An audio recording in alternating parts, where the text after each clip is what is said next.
All right, good morning. Just going to discuss a little bit of church history for you that I think is a little bit confusing when I talk to Eastern Orthodox people and then and Roman Catholic people. I think, and then you talk to New Testament Christian church people like myself who believe in New Testament church history and not Roman Catholic history. Okay, here's one of the major problems that we're coming to as far as a disagreement goes, and I guess I'm going to try to clear that up here a little bit, because for some reason, just like the Whitsit theory people and the Roman Catholic people and the Eastern Orthodox people, they all believe that the only church history is Roman Catholic church history. That's not true. That's a lie. And Rome's own records prove that's a lie. And the Eastern Orthodox, I would think, and I have to look more at their records, would prove the same thing. Because they, by the way, for the first 1,000 years, they trace their history the same as Rome. They say they came from Rome. Well, I'm over here saying, hey, guess what? There was some baptized believers that never came from Rome. They weren't a part of Rome. They were independent and stood alongside of that church of Rome that became that great big fat nasty whore that tried to destroy all of the biblical churches that rejected infant baptism and would not accept papal authority or would not accept any emperor's authority over their faith. So there is a history of baptized believers, and you can find it in Rome's history because Rome talks about them. They talk about the Donatists. Rome talks about the Novatianist. Rome talks about the Paulicians. Rome talks about the Waldensians. And yes, they call them the same thing that they call us in the Greek Orthodox people call us. They call us heretics, which doesn't really bother me when a bunch of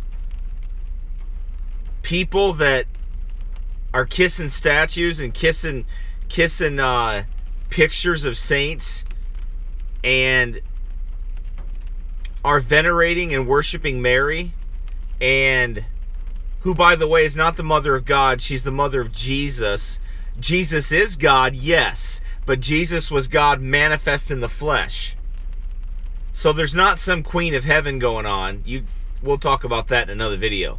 The point is in this church history, the differences that we have are, you guys for some reason don't believe there are any local autonomous churches that stood against Roman Catholicism. You for some reason believe that you guys were the only ones. But the problem is that all these people that you deny, your records prove that you killed. And I'm talking about the Roman Catholic Church, but even in that first 1,000 years, you murdered all of those people. You killed those martyrs, and I can prove that very easily. Those records are right in Rome's own records. You murdered these people and killed them for their faith, for what they believed, because they would not accept papal authority. Go back to Augustine, go back to Constantine, go back to any of those men, and you can see that, how about the Edict of Milan? Yep, the edict against the Donatists. Yeah, I can read. I have two eyes, and I can read, and I can see the truth.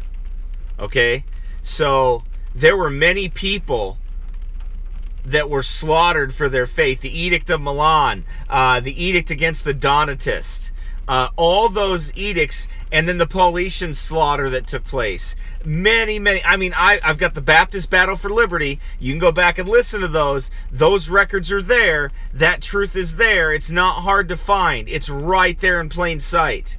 Okay? But I'm going to point you in the direction. I'm going to have Luke put some descriptions down there in the video so you can find that history very easily. So you can't say that that wasn't part of church history.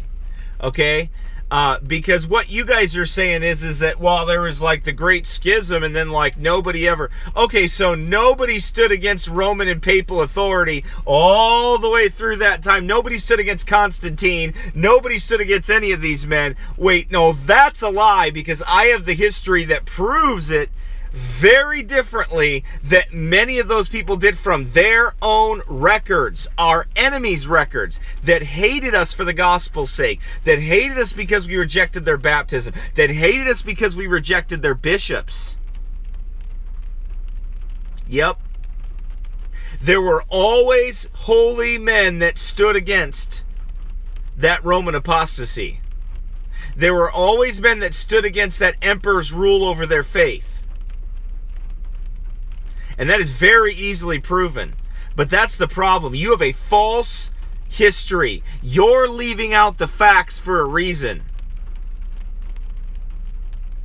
You're leaving out the facts of persecution of the saints of God for a reason.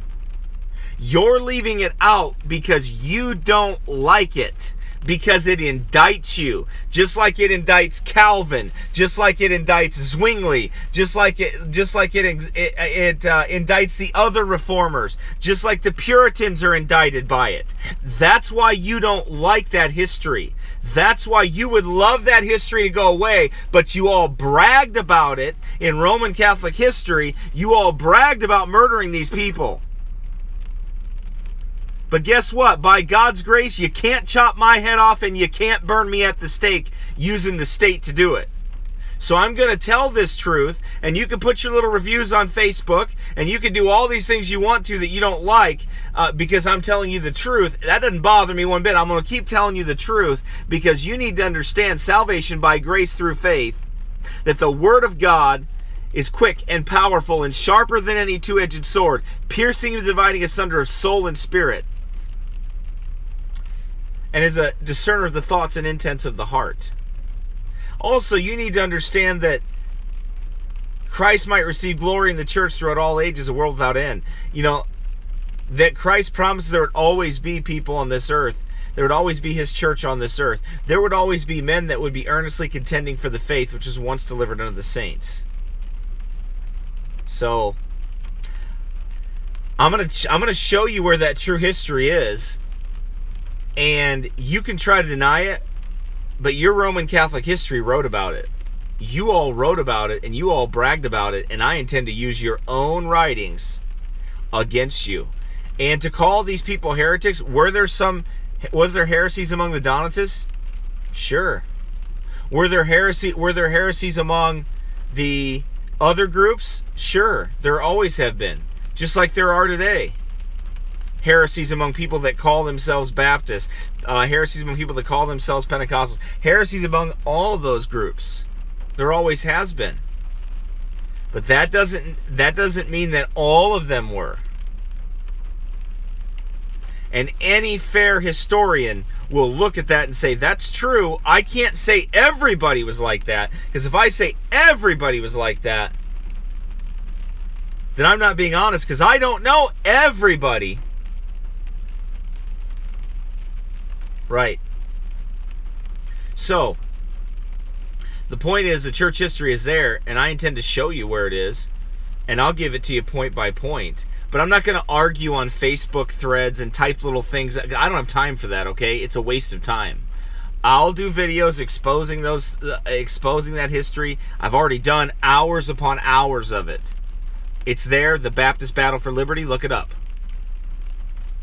But I'm not going to argue, tit for tat with people on that. I don't have time for that. That's just a bunch of cyber fussing that I don't have time for. The truth is there. The history is there. The difference is, I didn't come from Rome. My faith didn't come from Rome. It came from the Word of God. Rome apostatized from the faith. And Greek Orthodox is painted pageantry to light your way to hell with. It's the same thing. Have a good day.